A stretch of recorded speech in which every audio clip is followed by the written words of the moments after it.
Hi everyone, it's Biglee yet again from the Rejects, and you may read my blog, Biglee's Miniature Adventures, and if you do, thank you very much. The first of hopefully many little video blogs, um, just to say what I've been up to and chat about different things that I'm doing to keep myself occupied and sane during these crazy times. Um, So, if any of you have been following the Analog Hobbies painting challenge, which ended a few weeks ago, you'll know that aside from the usual 6mm stuff that I would do, I also built and painted a lot of terrain for Frostgrave. So, a little bit of backstory to that is that I've been twisting the arms of my kids for as long as I could, since they were old enough to roll a set of dice, and getting them to play games with me. Now I'm not precious about it. I play all sorts of games. I'm a role player, a historical wargamer. I play fantasy war games, role playing games. I really don't differentiate. I love them all. Ball games, computer games. You know, I play all of those sort of things.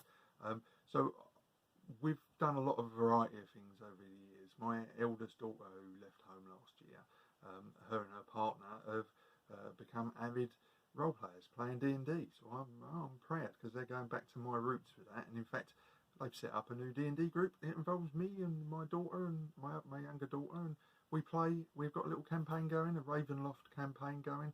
So I'm playing role playing for the first time in many years. So that's brilliant. Obviously, a little bit curtailed by the fact that we can't meet up now. So that means that my focus is shifted firmly back onto my younger daughter. Everyone knows her as the young Padawan. She's been getting involved with wargaming with me for quite a few years, actually.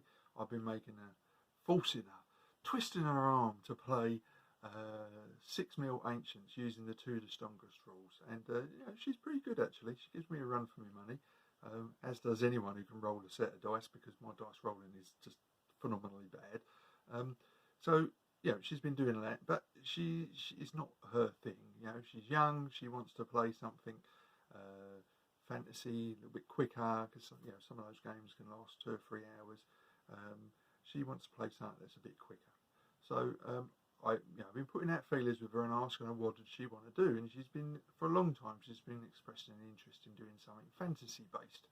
Now I ain't got a problem with that. My background, I started out playing fantasy role-playing games like D&D, and I ended up playing fantasy war games like Warhammer. So I've got no problem with that. In fact, I've still got a lot of the old miniatures from when I was role-playing, particularly when I used to run campaigns. So I'll paint lots of miniatures up specifically for the campaign that I was running. So I've still got a lot of those figures knocking around, and they've been in storage for years. And when I got the room set up, I rediscovered those boxes in cupboards and so on, and started getting them out and putting them in my new file, in my new cabinets and stuff. And I suddenly realised quite how much I still had back from when I used to role play. So when she said she was interested in doing some fantasy games, I was thinking I might be able to utilise some figures that I've already got, give me a head start. Which inevitably led us to Frostgrave. Now, I started exploring the possibility of playing some Frostgrave games probably over a year ago, and I converted some of my models so that I gave them a frosty base and put some snow on them and that sort of thing, and they're perfectly passable for soldiers and so on for use in the Frostgrave game. So I've sort of kicked that into another notch with the Analog Hobbies Painting Challenge this year, and I've been making a concerted effort to build all the terrain that I needed. I already had a little bit of terrain, but small amounts of what I would call dungeon debris that I used to use for role-playing, but I needed something on a much bigger scale. I need to cover a table with terrain for what is essentially a skirmish war game rather than a role-play game. So one of the things that I decided to do in the Analog Hobbies Painting Challenge was specifically set out to buy resin terrain and paint it up, but also to make my own terrain. And that meant learning a whole different new skill set, because I've never worked with things like pink foam, or it's black foam now, whatever. That essential modelling item that many people have used, but I've never really bought before. So I bought some of that, and I decided I'd have a go at making some of my own buildings. I've also bought a lot of resin stuff and painted it up and based it and so on. You know, just to get as much terrain done as quickly as possible on the table. And during the course of the painting challenge, probably about half of the work that I did was actually for Frostgrave. So it was various pieces of terrain. So here we go. There's a piece of terrain there. This is some, get this in the shot. This is some resin terrain from a company called Spellcrow, based in Poland. These are actually individual pieces, but I've mounted them on a piece of card and then put some extra rubbish in the middle, just to sort of so that I could make a building out of what were essentially little pieces. And I think it looks pretty good. And the reason I've mounted them all on card like this is because I can just store them quickly. And when I want to set up a game, I just get them out and go plonk, plonk, plonk, and I've got a table set up. So let's put that back because we're in the middle of a game. We're taking a little break. So I'm using some other pieces. I got this off online. It was pre-painted red. I've repainted it to fit in with my general colour scheme. So I can put that inside that building, and voila, suddenly there's a column inside the building. Anyway, right, let's put that back on the table before she accuses me of cheating and moving the terrain. So, as you can see, I've got a game set up. We're halfway through playing our second sort of tester game of Frostgrave. And I say tester, I mean that the whole point of these games that we're playing at the moment is for us both to learn the rules. There's a lot to take in, I think. I'm not one of these people that can read a set of rules and it's all in. I need to play it. I learn by doing, as do many people. So we've had a couple of tester games where we've ironed out some of the kinks and got to the end of it and gone, oh, wait a minute, I think we've done that rule wrong. And we're learning stuff from this game. So I reckon by the time we get round to, say, our third game, we'll be confident enough to start a proper campaign. So these are just sort of like testing it out.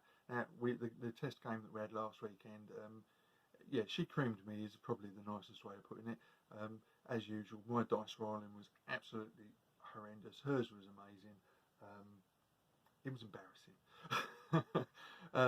Let's just say, I'm glad I don't play for the win, because I'd given up this silly hobby years ago.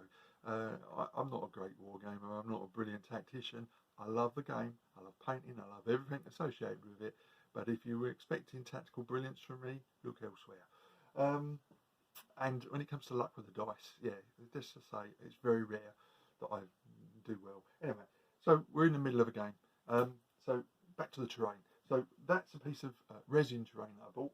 This is a piece of, this is some foam stuff that I've made. So I've carved some bricks and done the usual, put the rubbish bits you can see inside, done some rubbish on the inside to show where the roof's collapsed and obviously snowified it and so on. So this is entirely foam, again mounted on card so that it's easy to put out on the table. And this is just a sheet of the foam where I've carved into the surface to show the brickwork. So brickwork, perfectly fine for a game. Not the world's greatest, but it was one of my first attempts at making some quick terrain using 10mm sheets of black foam as it is now. Let's put on that. Then I got a little bit more adventurous. So I made something a little bit more detailed. So this one's a bit painted on the outside. I've done cracks and I've done sections where I've pressed the foam down and then carved brickwork inside, carved doorways, got different floors and lots of rubble inside. So this is another level up. Again, pretty basic really, but considering I've never worked with foam, I'm pretty chuffed with it, and it's perfectly adequate for these games. In fact, something like this would be ideal for a Second World War game as well as Frostgrave. Maybe a Stalingrad or something like that. I'm seeing lots of possibilities here, and possibly future games in my in the not too distant future. So that's the next step up. Then I made something different.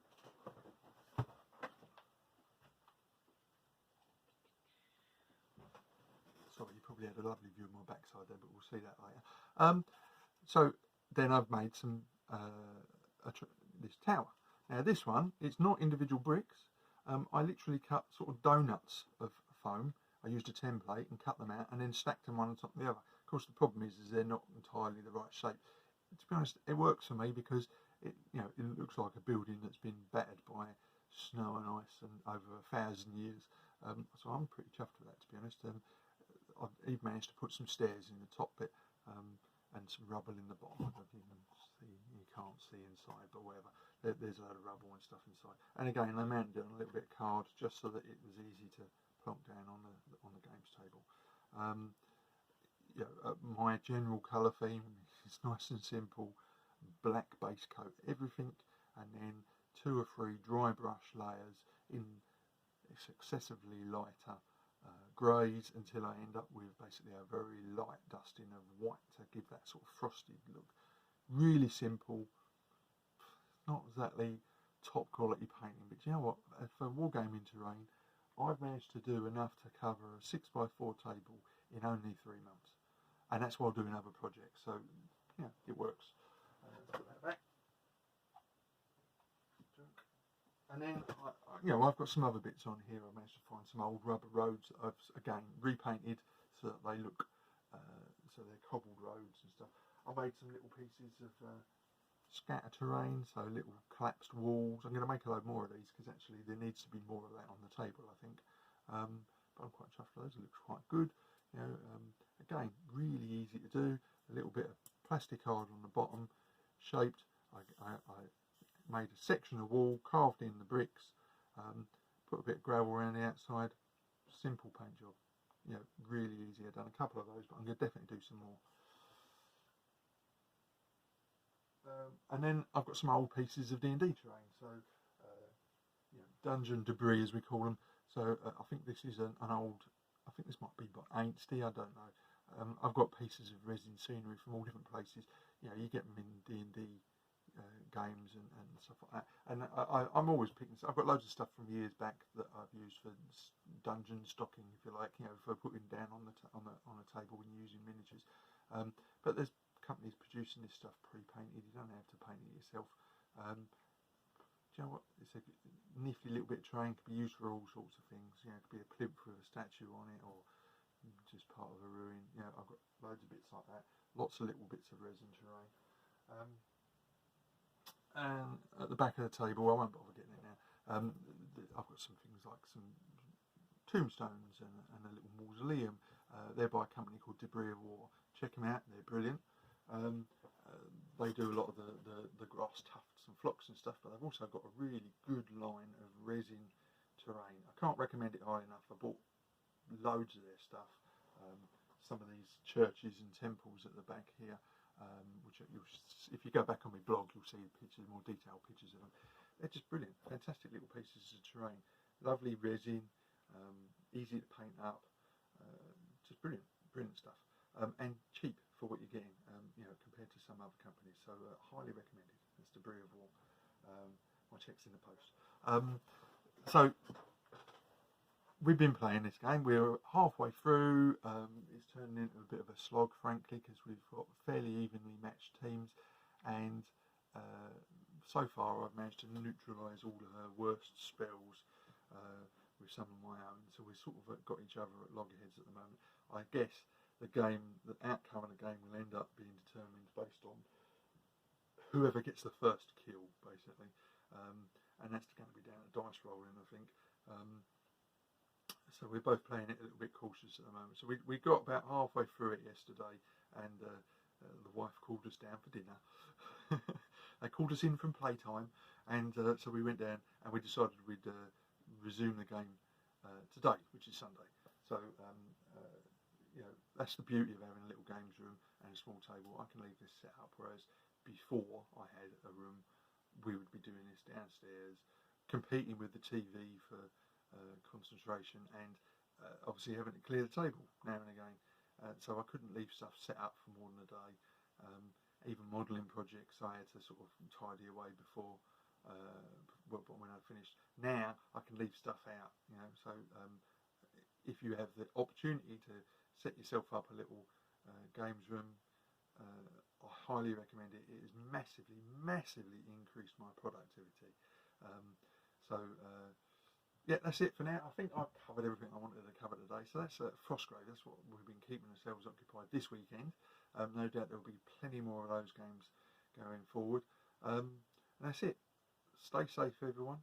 visit my blog. That's Biglee's Miniature Adventures. That's www.blmablog.com. Visit the Postage Rejects Facebook page, or find me on Twitter, or indeed leave your comments down below in YouTube. That's it. Stay safe, everyone. I hope you're all well, and stay well. See you soon. Bye.